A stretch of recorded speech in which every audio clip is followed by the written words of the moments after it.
Helo a croeso I sianel YouTube Adran Bioleg Ysgol Gyfunryd y Waun. Yn y fideo yma fyddwn nhw'n delio gyda'r uned micro-organebau, sef uned 2.7 neu 4.6. Yn yr uned yma, bydd disgwyl I chi ddeall technegau aseptig syml sy'n gysylltiedig â tyfu micro-organebau, y cysylltiad rhwng y nifer o cytrefi bacteriol a'r plat eigar a'r bacteria sy'n mewn sampl, effaith tymeredd ar tyfiant bacteria, a'r dylanwad mae hwn yn cael ar storio bwyd, a'r ffactorau sy'n dylanwadu ar twf bacteria, enghraifft penicillium, pam gaeth ei dyfu ar raddfa fawr mewn y plesydd. Sut caiff y penicillin ei echdynnu ar cyfrwng amgylchynol? Felly, micro-organebau. Mae yna 4 prif categori o micro-organebau, sef bacteria, virus, ffwng a protistiaid. Dylech nodi hyn ar dudalen 3 o'r pecyn nodiadau. Mae'n debyg eich bod wedi clywed am bacteria, virus, ffwng yn barod, ac mae'n debyg fod protistiaid yn mynd I fod yn grŵp newydd. Rhywfaint yn wahanol i'r arfer. Maent yn perthyn i'r deunas protistia. Mae rhain yn micro-organebau sydd yn bach yn wahanol, a'r reswm pennaf am hyn yw ei bod yn gelloedd eukaryotig. Hynny yw, ei bod yn cynnwys organynau mewnol yn y gell, enghraifft cnewllyn a mitochondria. Dylech nodi yr diffiniad hyn yn y blwch perthnasol ar dudalen 3.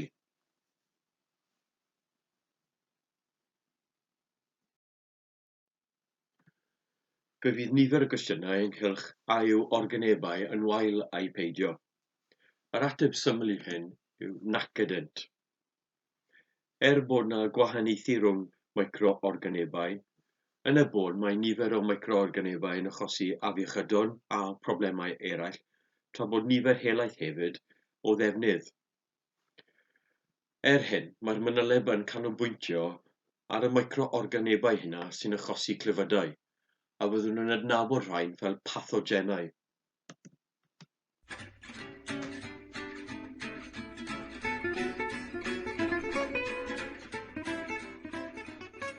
So over our winter break, we did a little skiing, and we also got a little sick. Petunia got strep throat, and Pinky had to get a root canal.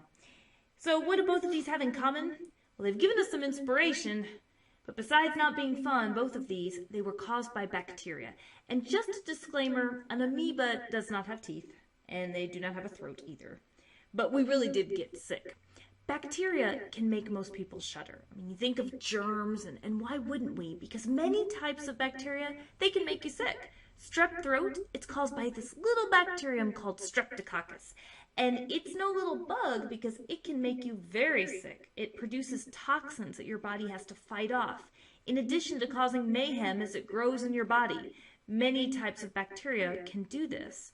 Oh, and for Pinky's root canal, the root canal was needed due to a cavity that got out of control, and bacteria plays a major role in tooth decay. We both had to get antibiotics. Your immune system, it can fight off many bacterial infections, but sometimes it needs the help of antibiotics, and antibiotics are effective against many types of bacteria.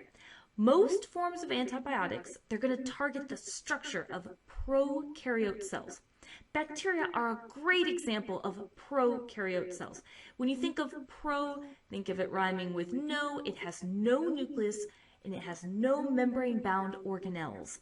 Bacteria still have a cell membrane and genetic material like the other cells, but no nucleus, no membrane-bound organelles, and antibiotics will target them. One thing, though, that is interesting about antibiotics, if you've ever been on them before, you might notice that sometimes they can make you feel a little bit sick to your stomach, or they might make you feel like your appetite is negatively affected. And here's the thing. Most antibiotics that are broad spectrum, they're not very super selective. They destroy the bad bacteria, but they also get the good bacteria. And yes, you did hear me right. Good bacteria. You actually have tons of good bacteria in your body. In fact, you have more bacterial cells in your body than you have human cells in your body. That's a little bit scary. Bacteria are especially found in your digestive system. They help you break down food, and they also help you synthesize certain molecules, like vitamin K, for example. And they keep other microorganisms from getting out of control. For example, you know bacteria is everywhere. You know what else is everywhere? Fungus. Yeast, for example, is a type of fungus. And yeast grows everywhere. A possible side effect of taking antibiotics is that you can develop a yeast infection. Why? Well, if you kill off the bacteria, you're taking out the yeast competition. The yeast doesn't have to worry about the bacteria anymore, and it can grow out of control. Have you ever wondered why the people on yogurt commercials look so happy? Well, some foods like yogurt, they need bacteria to help produce them. And the thought is that by consuming some of these foods, you might help contribute to this bacterial flora that lives in your digestive system. And we can only wonder if maybe that's why they look so happy. Bacteria are also one of the most important decomposers in food webs. Scientists do a lot of genetic research using bacteria as well. Bacteria are cheap, they're quick to grow in the lab. In fact, some exciting research to look up on the web is to see how bacteria can be used to clean up oil spills.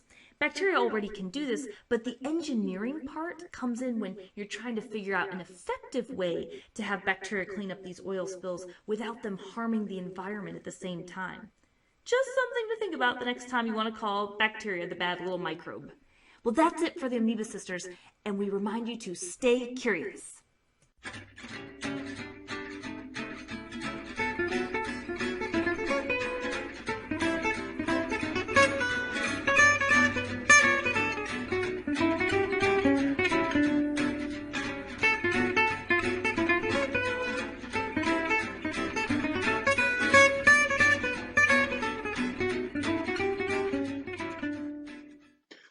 A diolch i'r chwiorydd Amoeba fyna am rai o'r ffeithiau difyr, rwy'n siŵr. Maen nhw wedi codi ambell i beth sydd o bwysigrwydd i chi mewn yr oliad. Maen nhw wedi nodi yn gyntaf bod bacteria yn pro-cariatig. Hynny yw, fel pro-cariot, nid yw'r bacteria yn cynnwys unrhyw organynau mewnol yn y gell. Hynny yw, nid oes cnewyllyn na mitochondria yn bodoli. Yn ail, thema eitha cyffredin yn y fideo oedd y ffaith bod feirysau yn absennol. Hynny yw, wrth drafod gwrthbiotig, nid oedd feirysau'n cael eu trafod. Y reswm am hyn yw nid yw feirysau yn cael eu niweidio mewn unrhyw ffordd gan gwrthbiotig. Dim ond bacteria sy'n cael eu niweidio gan gwrthbiotigau. Ac yn olaf, mae rhai o ffeithiau olaf gan yr Amoeba Sisters yn gallu cael eu dehongli fel pethau bydde o bwys wrth trafod cwestiynau awgrymwch mewn yr oliad. Felly awgrymaf bod chi'n mynd nôl i edrych ar y fideo. Ac i tudalen 4 o'ch nodiadau a strwythur bacteria. Rhaid nodi yn gyntaf o'r diagram y term newydd o flagellum, yr hyn sy'n edrych ychydig fel cynffon. A'n union dyna fe. Rhyw fath o trefniant symudiad sydd gan y flagellum. Hynny yw, wrth i'r flagellum symud, mae'n meddwl bod y bacteria yn gallu mudo o un lle i'r llall. Noder fod cell fur gan y bacteria fel haen allanol sy'n debyg i cell planhigion. A eto, ar y thema o procariot, gweler fod y DNA yng nghanol y gell ddim mewn unrhyw strwythur fel byddwn ni'n adnabod fel cnewyllyn. O ran maint, mae bacteria'n eitha bach, ond mae'n bosib ei gweld gan microsgop golau. Yn olaf, fel ffaith, dylech gofio fod bacteria'n atgenedlu'n anrhywiol mewn math arbennig o mitosis. Felly mae bacteria wrth atgenhedlu yn cynhyrchu clonau o'i hunain. Ac i dudalen 5.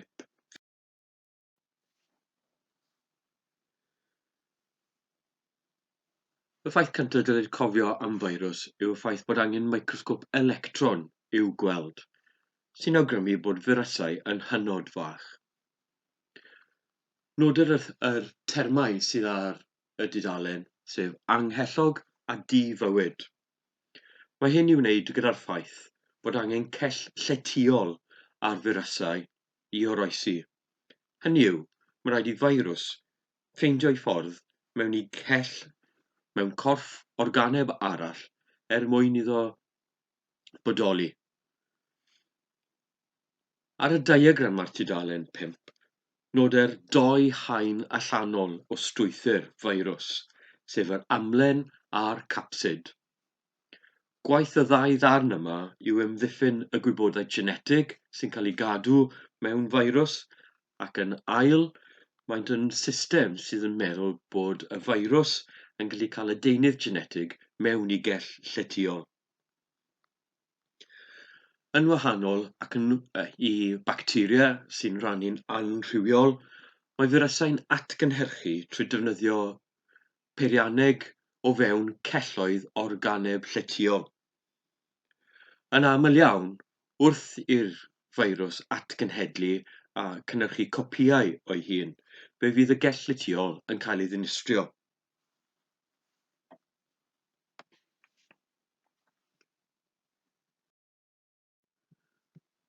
Ac i dudalen 6 o'r nodiadau.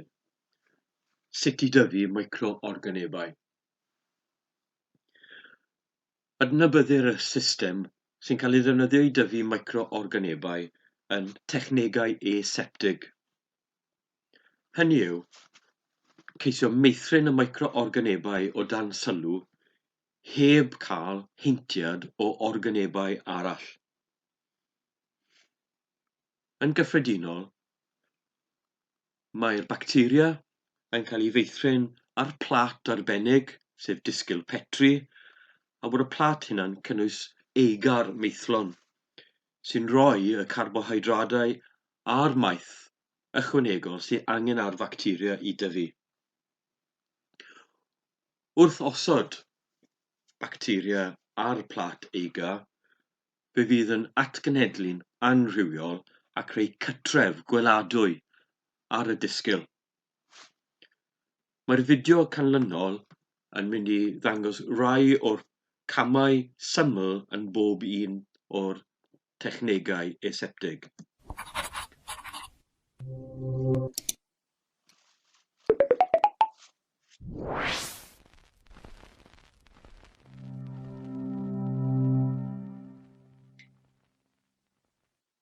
Bacteria are a type of microorganism.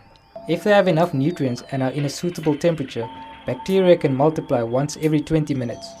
So after 1 hour, a single bacterium could have reproduced to give 8 bacteria. They undergo simple cell division known as binary fission. Bacteria and other microorganisms can be grown in a lab. They can be grown in a nutrient broth solution or as colonies on an agar gel plate, but need certain conditions to flourish. We use cultures of microorganisms to investigate the action of disinfectants and antibiotics, but to do this, the cultures cannot be contaminated. This means that precautions must be taken to stop unwanted microorganisms growing as well. In this video, we are going to discover how to culture microorganisms on agar jelly in a petri dish. In part 2, we will look at how to do calculations without colonies, from predicting colony sizes and also calculating areas. Microorganisms are grown or cultured in a growth medium, which is the agar jelly. To grow, they need carbohydrates for energy and mineral ions. They may also need extra proteins and vitamins. This is all found in the agar jelly. When hot, the agar jelly is poured into petri dishes, these shallow round plastic dishes, where it then sits. Once the agar jelly has cooled and set, an inoculating loop is used to transfer the microorganism onto the agar jelly. To ensure unwanted microorganisms from the air don't also grow, the petri dish, agar jelly and inoculating loop must be sterilized first. We can sterilize our inoculating loop by passing it across a hot flame before use. The petri dish must have a lid on it always to ensure unwanted contamination doesn't occur. The lid should be taped on to prevent any accidental removal and stored upside down. Bacteria grow and reproduce more quickly when they are warm. In labs and schools, the microorganisms are usually kept at about 25 degrees Celsius, as this is a safe temperature. Although 37 degrees Celsius would be better, in schools this is dangerous as it might allow the growth of harmful pathogens which are bad for our health. In industrial conditions, the cultures can be kept at higher temperatures to allow faster growth and division, as better precautions can be taken to control any growth of harmful pathogens. From this video, we discovered how to culture microorganisms on agar jelly in a petri dish, preventing any contamination. In part 2, we'll look at how to do calculations for the colonies, from predicting colony sizes and also calculating areas. Rhai ffeithiau diddorol fyna. Trwch chi ar dudalen 6, y syniad o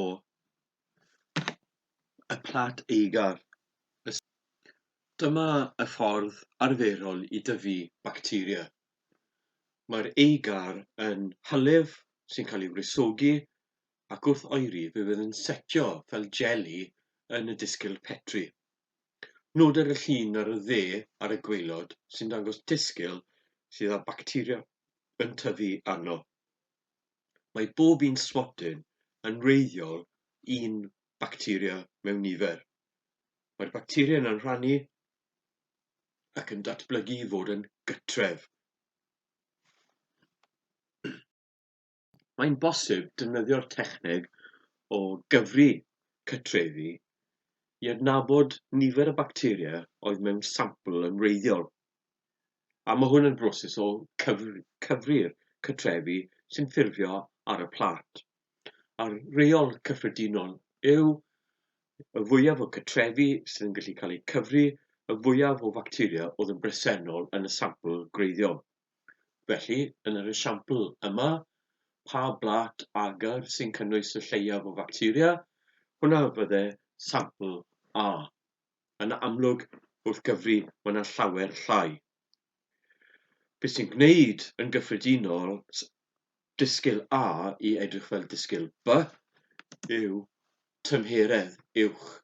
A hwnna yw un o'r prif ffactorau sy'n effeithio tyfiant bacteria. Ac i dudalen 7, mae manylder penodol ar y technegau aseptig sy'n cael ei ddefnyddio. Cam cyntaf technegau aseptig yw i roi yr ddolen wifren mewn fflam grisogydd Bunsen.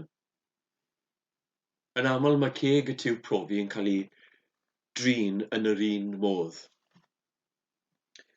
Pwrpas y cam yma yw i ddinistrio bacteria, i atal bacteria oedd ar yr ddolen wifren rhag halogi'r arbrawf gyda bacteria nid oeddem eisiau ei astudio.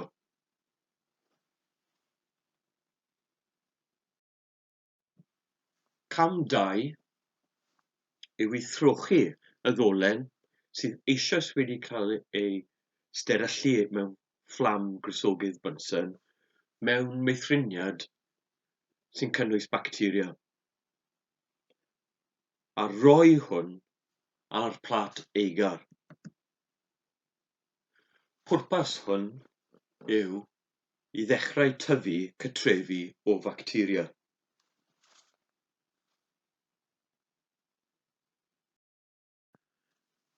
Cam 3 yw yn aml yw i gludo ceuad y disgyl petri gyda tap selo yn y patrwm a welir yn y llun.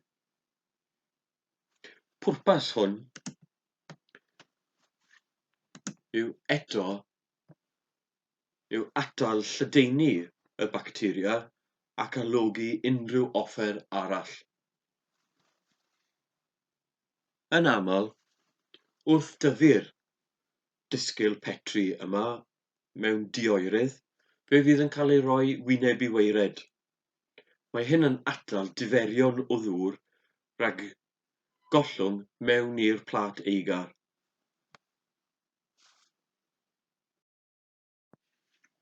A cam 4, i orffen, byddai unwaith eto fflamio'r ddolen brechu, unwaith eto yn y fflam grisogydd Bunsen. Mae'n bosib bod ceuad neu ceg y tiwb profi yn cael ei wneud yn yr un modd. Pwrpas hyn yw unwaith eto yw dinistrio unrhyw bacteria a gallai halygu yr amgylchedd neu unrhyw offer arall.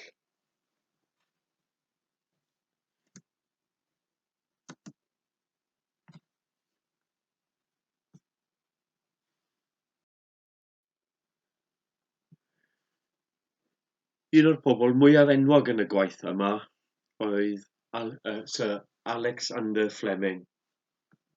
Gwylewch y fideo am ei waith. This is a story of penicillin, and it all started here at St Mary's Hospital in London. In the early 1900s, a doctor called Alexander Fleming was trying to find new ways of treating bacterial infection. Back then, infection was a major cause of death, even in hospitals. In fact, in World War I, many soldiers died from infection of their wounds rather than the wounds themselves. Alexander Fleming was working in this very room, studying a type of bacterium that lives in septic wounds called Staphylococcus. He made his big discovery on the 3rd of September 1928, right here. Fleming was cleaning up his lab when he noticed something unusual. By accident, there was a mouldy fungus growing on one of his agar plates. But more importantly, he noticed that there were no bacteria growing around it. His conclusion was that the fungus must have produced a chemical which killed the bacteria. This was just what he'd been looking for. The name of the fungus was Penicillium notatum, so he called this killer substance penicillin. Penicillin stops bacteria by breaking down their cell walls. The bacteria get bigger but can't divide. Eventually, they burst and die. A substance produced by a microbe which kills bacteria is called an antibiotic. In World War II, the race was on to make enough of this new antibiotic to save thousands of soldiers' lives. Today, penicillin is still an important drug for treating infectious diseases. It's produced on a bigger scale than ever. At this company in Northumberland, they produce over 7 tons of it a day. But antibiotics aren't the answer to everything. For one thing, some bacteria become resistant, so scientists are always on the lookout for new antibiotics. And remember, not all diseases are caused by bacteria. As yet, we still haven't found a cure for the common cold. Why do you think that is? Rhai ffeithiau diddorol. Yn sicr un peth sydd angen dwyn o'r fideo yma yw enw trydydd gwyddonydd mae rhaid bod chi'n adnabod. Ynghyd â Darwin a Mendel, rhaid adnabod Alexander Fleming fel gwyddonydd yn yr aroliad. Trowch i dudalen 9. Wrth astudio effaith gwrthfiotig ar tyfiant bacteria, yn aml fe fydd disgyl petri yn cael ei halygu'n gyfan gwbl gan bacteria. Yng nghanol y ddisgyl yma, yn aml iawn, bydd disg yn cael ei osod sy'n cynnwys rhyw fath o wrthfiotig. A hwnna yw'r doti yn y canol. Yr hyn sydd fel arfer yn digwydd yw fydd yna ardal clir yn ffurfio yn yr agar, yn yr ardal mae'r gwrthfiotig wedi lladd y bacteria. Ac mae'n bosib mesur effaith y gwrthfiotig ar y bacteria trwy mesur diamedr y cylch. Ar waelod eich tudalen, mae yna diwrnod 2 a diwrnod 3. Enghraifft, gallai diwrnod 2 fod o ganlyniad i gwrthfiotig oedd falle tymed bach yn fwy effeithiol na yr gwrthfiotig y cafodd ei ddefnyddio diwrnod 1.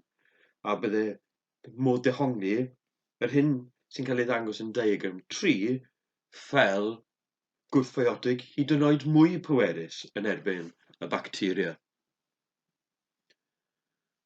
Rwyf nawr yn awgrymu eich bod yn atal yr fideo ac yn parhau i wneud y cwestiynau sydd ar tudalen 10 i 14.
ac i dudalen 15, dudalen 15. Ar y dudalen yma, mae trafodaeth am sut mae penicillin yn cael ei gynhyrchu. Eto, mae hwn yn deillio o waith Fleming, a fod penicillin yn wrthbiotig sydd wedi cael ei ddefnyddio yn effeithiol i drin bacteria. Rhaid i chi adnabod cynhyrchiad diwylliannol penicillin, a mae hwn yn cael ei wneud trwy ddefnyddio y ffwng penicillium sydd ar ddechrau'r ail baragraff. Fe fydd yr penicillium yn cael ei dyfu mewn eplesydd, fel sydd weld ar y sleid. Rhaid i chi adnabod bod y modau tyfu penodol i ddefnyddio yn yr eplesydd. Y tymeredd optimwm i nodi yn eich nodiadau ar waelod tudalen 15 yw rhwng 20 a 24 gradd Celsius. Dyma yw'r tymeredd optimwm ar gyfer y ffwng. Mae'n cael ei reoli gan y siaced sydd o gwmpas y dioerydd, fel sydd weld yn y llun. Y pH optimwm yw 6.5. Eto, hwn yw'r pH optimwm ar gyfer y penicillium. Ac i dudalen 16, mae'r ffwng yn organeb byw sy'n resbiradu'n aerobig. Felly, mae angen cyflenwad moethus o ocsigen arno.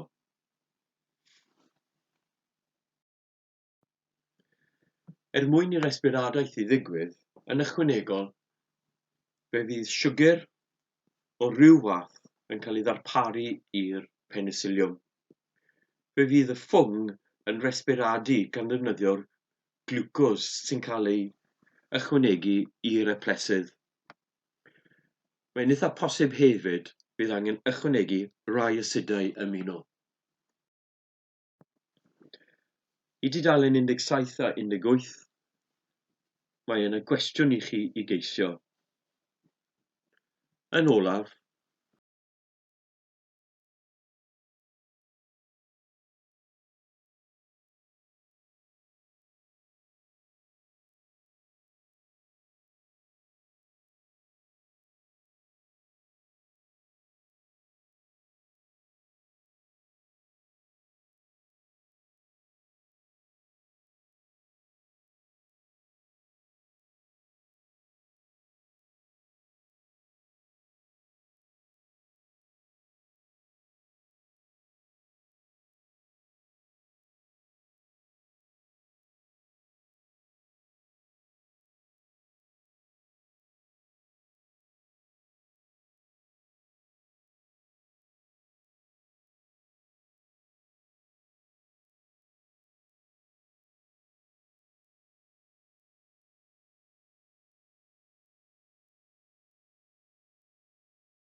ar dudalen 19.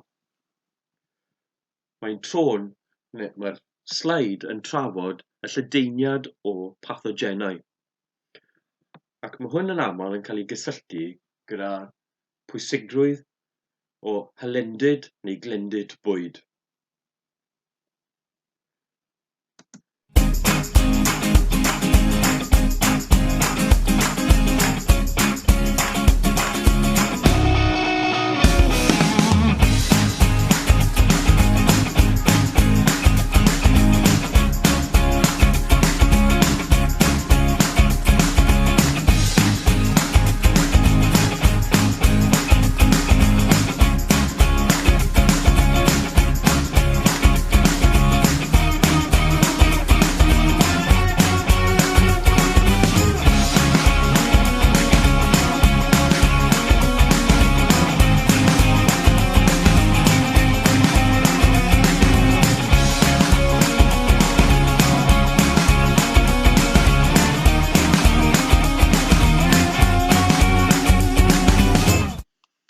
Felly, i ateb y cwestiwn, pam nad yw bwyd yn para am byth?